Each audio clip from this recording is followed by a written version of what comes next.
A propósito de si el Código Penal es discriminatorio o no y de las leyes que perimen en esta legislatura, hemos invitado hoy al abogado constitucionalista Nacef Perdomo, quien gentilmente ha accedido a visitarnos justamente para analizar los temas en cuestión que van a ser agenda el día de hoy. Nacef, buenos días, ¿cómo estás? Buenos días, gracias por invitarme, tenerme aquí temprano con ustedes. Qué gusto para nosotros tenerte aquí. Queremos arrancar preguntándote de inmediato, ¿qué opinas de la posible aprobación del Código Penal en el Senado? Mira, la verdad es que es lamentable que un Código Penal al que se le han hecho tantas críticas técnicas, al margen de los temas que han monopolizado la opinión pública, sea aprobado por el Senado de la República prácticamente sin estudiarlo. Y no lo digo yo, lo dice uno de los miembros de la Comisión Especial que conoció el código. Hay un dicho popular que tiene mucha sabiduría, que es de que vísteme despacio que tengo prisa. Si el código es tan urgente y tan importante, no se explica que a pesar de todas las críticas que ha recibido, al margen de lo que nos estuvo discutiendo durante meses, porque una cosa es lo que interesa a la opinión pública y otra cosa son también las discusiones que se dan, que no llaman tanto la atención, pero que son igualmente importantes. Entonces, no sé, es lamentable que eso ocurra. Yo escuchaba que ustedes hablaban ahorita y yo me hago la misma pregunta que está pasando por su cabeza, cuáles son las razones de peso que llevaron al Senado a renunciar a su responsabilidad institucional de conocer ese código. Hay un tema, yo soy partidario de los congresos unicamerales, pero todas las instituciones tienen sus pros y sus contras. Los senados se crearon en el origen del constitucionalismo con la intención de que fuera una especie de cámara de enfriamiento. Es decir, que las leyes que llegaran ahí tuvieran un espacio distendido de debate, de análisis. Y francamente el Senado de la República renunció a todo eso y con una serie de excusas que no se sostienen.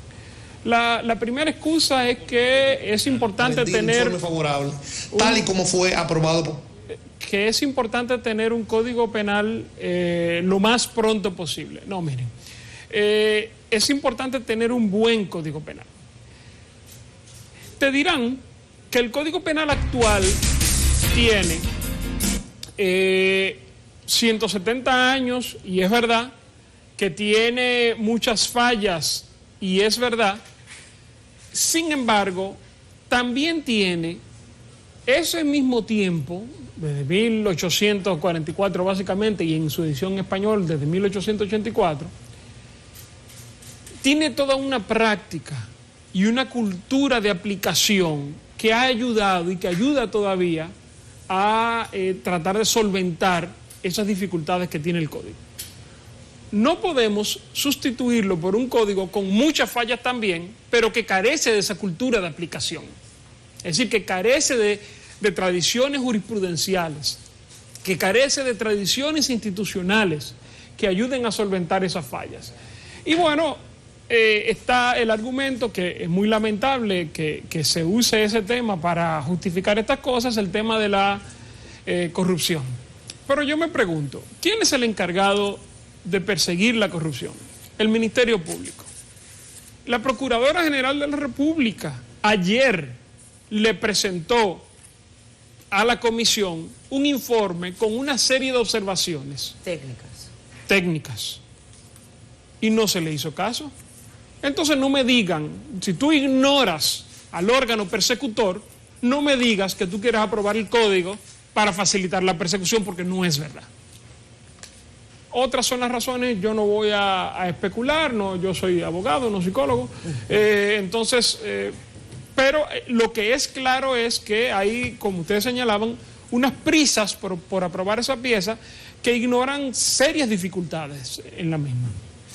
Nacef, yo estoy de acuerdo contigo, hay consideraciones de índole política que entiendo yo son las que están normando el proceder de los senadores que tenemos allí, pero desde el punto de vista del derecho, para quedarnos allí, ¿cuál es el peligro desde el punto de vista de los derechos de los ciudadanos de una pieza como la que busca aprobarse hoy?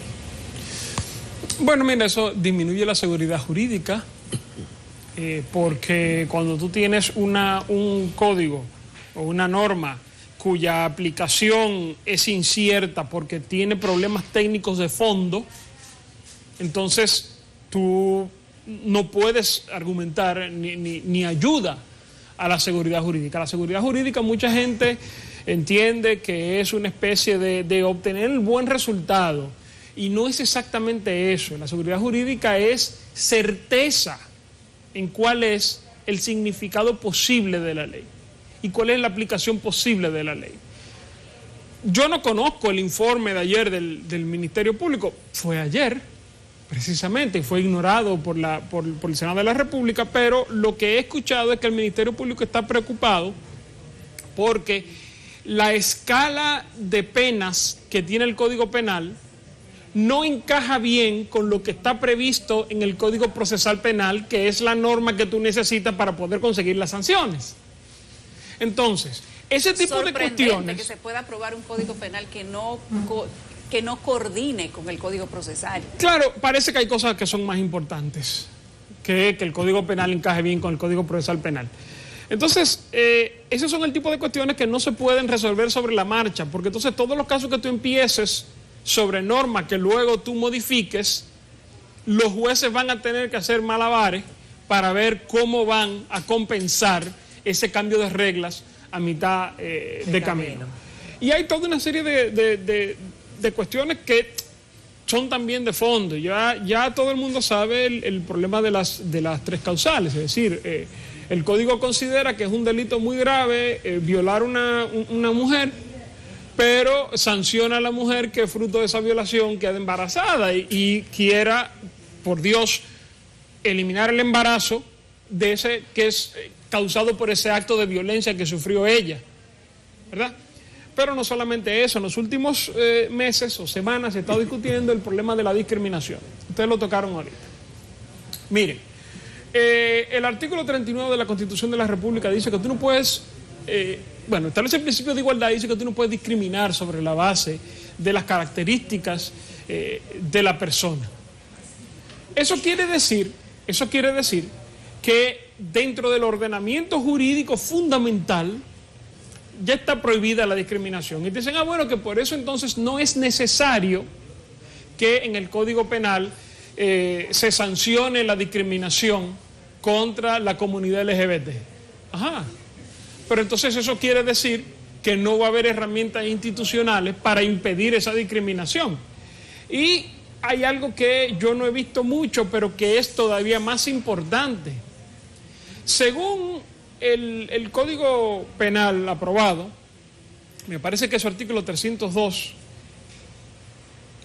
se sanciona la discriminación por funcionarios en el ejercicio de sus funciones, valga la redundancia, en contra de las personas. Y dice, no, solamente contra las personas del artículo 187. Es decir, que el Código establece que no es sancionable que un funcionario que ejerce un cargo y una autoridad que no le es propia, sino que es de todos y mandada por la Constitución de la República, pueda discriminar, incluyendo negarle servicios impunemente a una persona porque esa persona sea de la comunidad LGBT.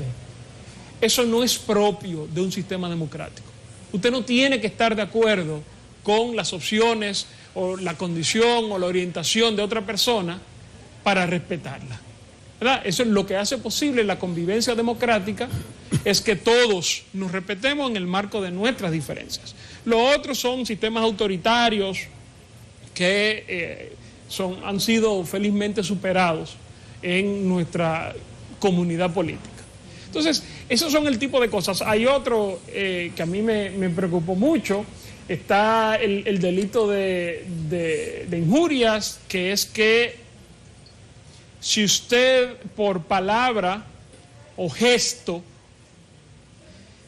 comunica algo que atenta contra la dignidad de un funcionario o de la función que ejerce, incluso si es en privado, usted puede ser sancionado hasta con 15 días de cárcel. Entonces, no es verdad que se trata de un pleito por las 3 causales o un pleito sobre la discriminación.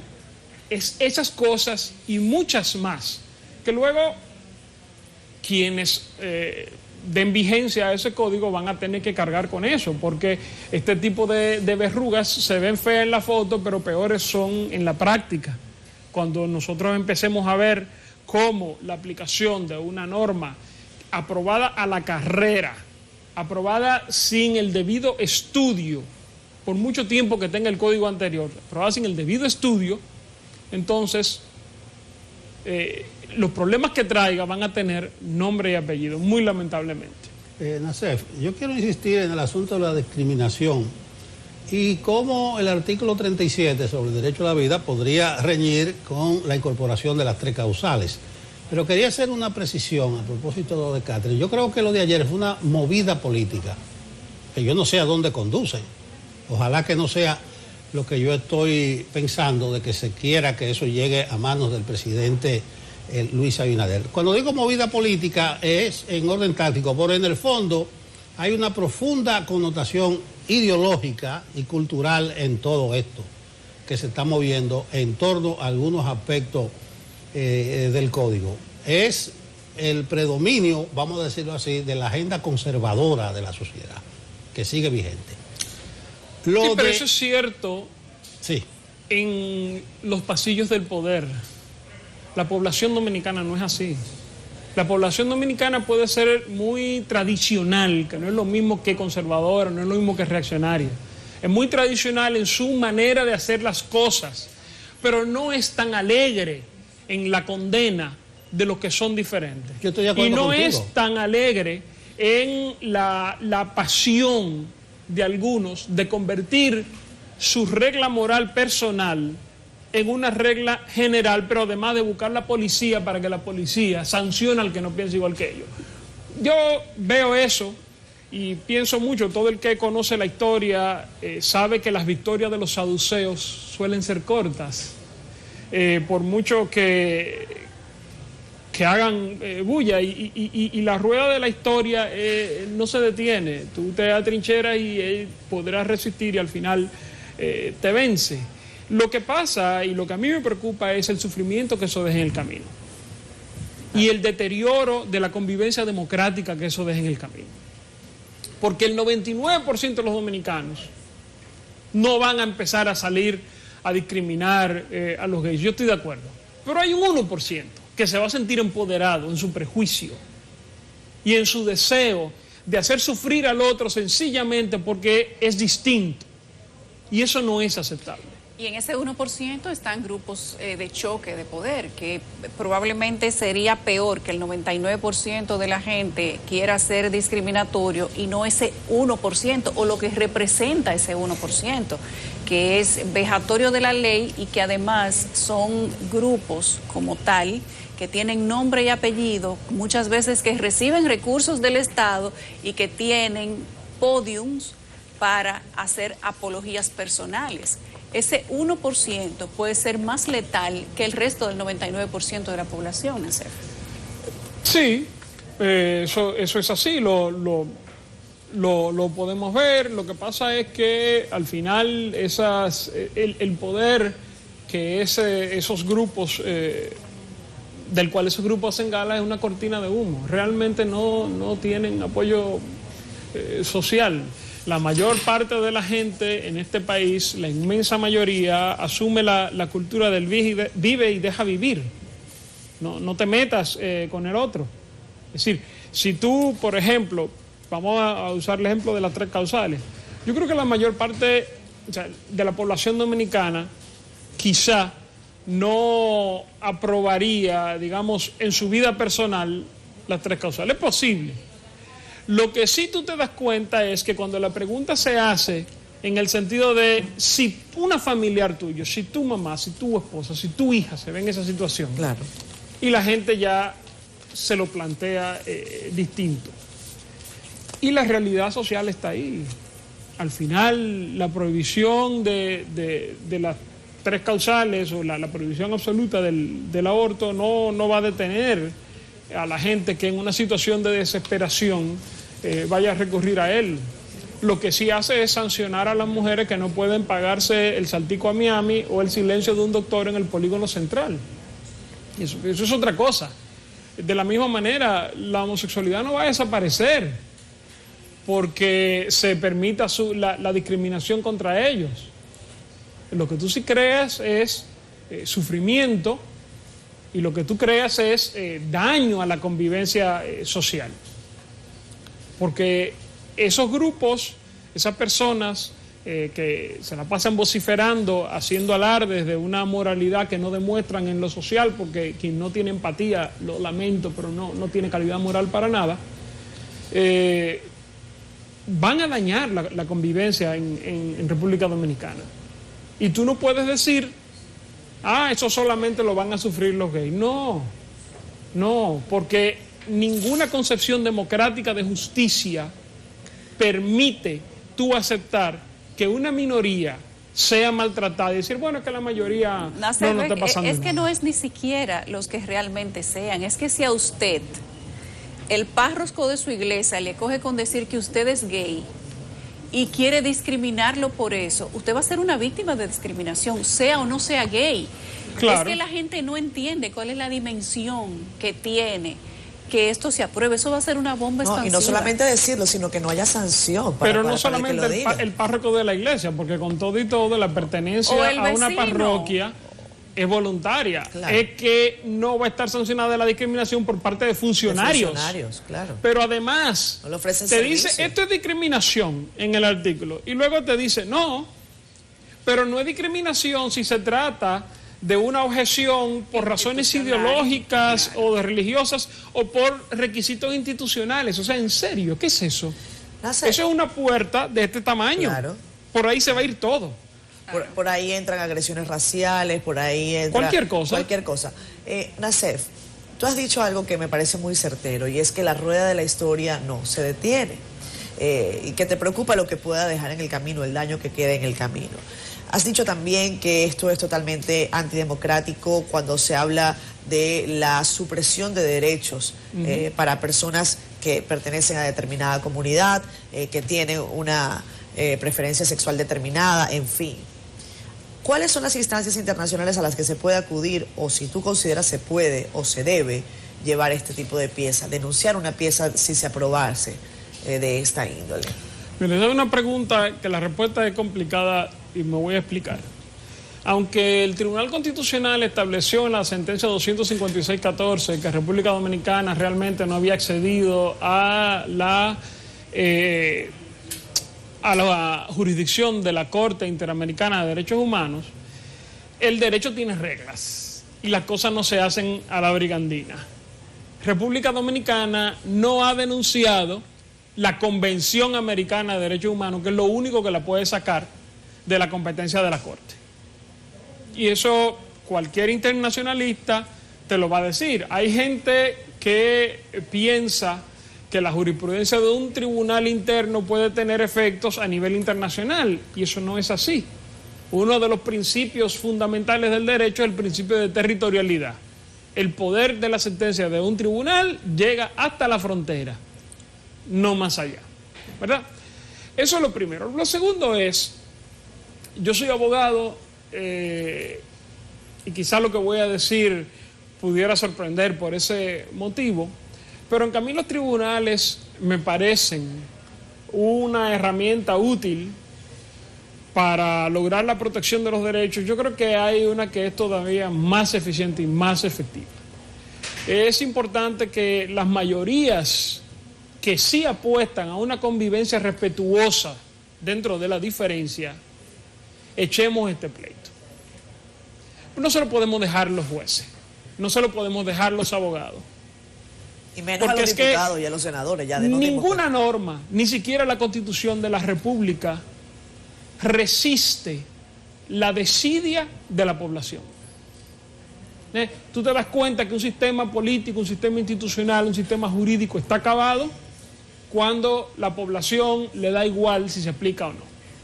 Entonces, lo que tenemos que hacer, aquellas personas que entendemos que hay que respetarnos, que tenemos que aceptar las diferencias, que no podemos imponer nuestra visión, sea moral, sobre los demás, es echar ese pleito. En las pequeñas cosas, quien quiera, en las grandes cosas, quien quiera. No hay que hacerse mártir, no hay que sacrificarse.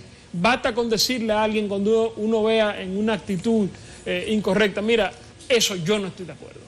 Hacer sentir el peso social y moral de la gente que entiende que los seres humanos tenemos que respetarnos.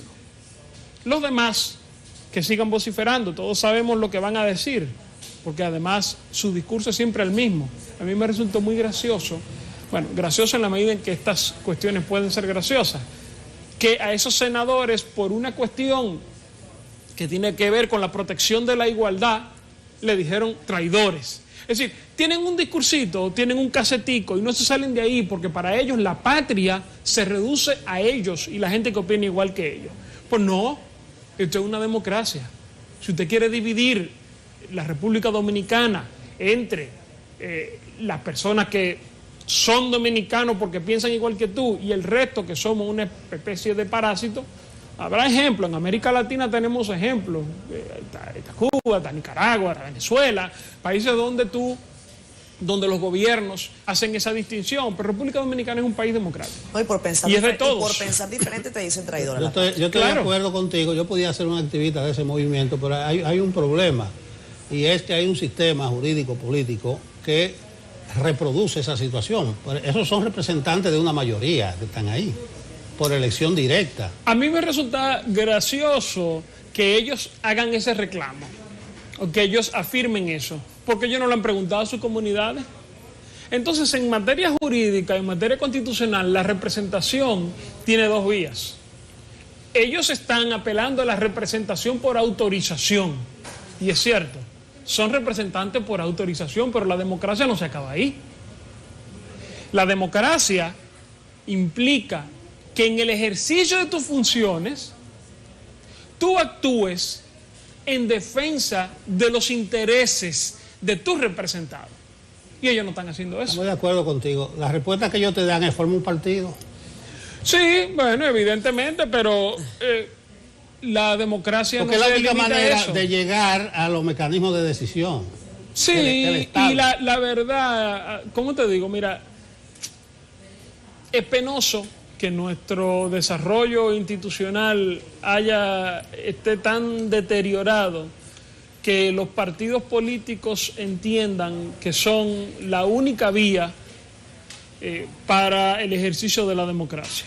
O los partidos políticos no, porque también yo creo que hay mucha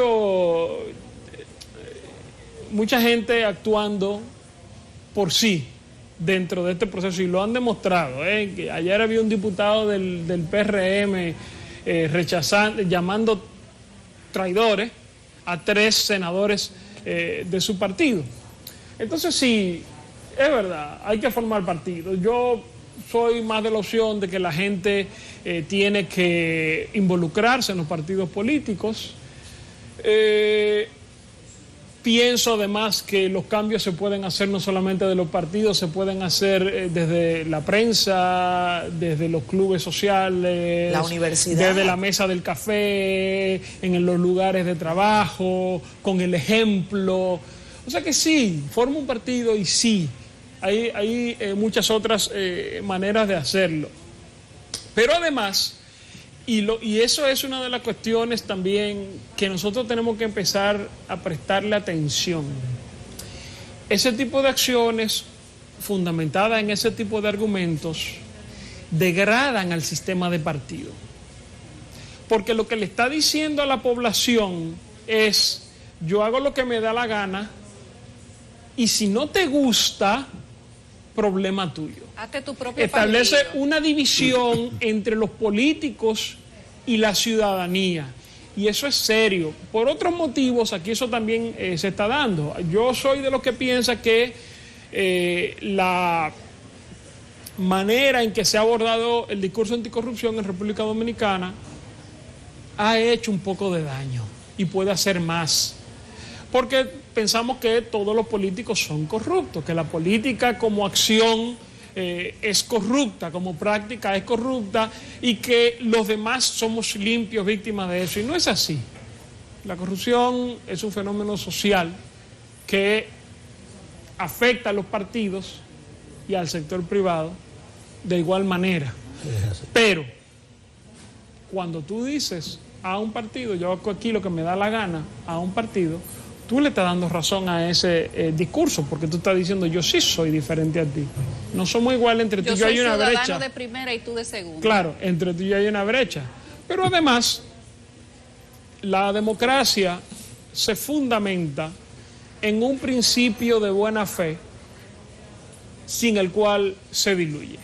Ese principio de buena fe es que todas aquellas personas que acceden a cargos de poder e incluso a situaciones de influencia tienen una responsabilidad de no solamente atender a su deseo, sino a las necesidades de la comunidad, incluyendo las minorías. Gracias Nacef. Es un problema. Para tú llegar a regidor con posibilidades, tienes que estar en la lista de un partido político. Pero sí, te entendimos perfectamente. No, pero perdóname, Nelson, y ese es uno de los problemas que muchos políticos en República Dominicana no están viendo. Y no existe la revocabilidad tampoco. Sí, pero ejercer el poder sobre la base de yo puedo y tú no, esto es un hecho consumado, tiene consecuencias para el sistema completo.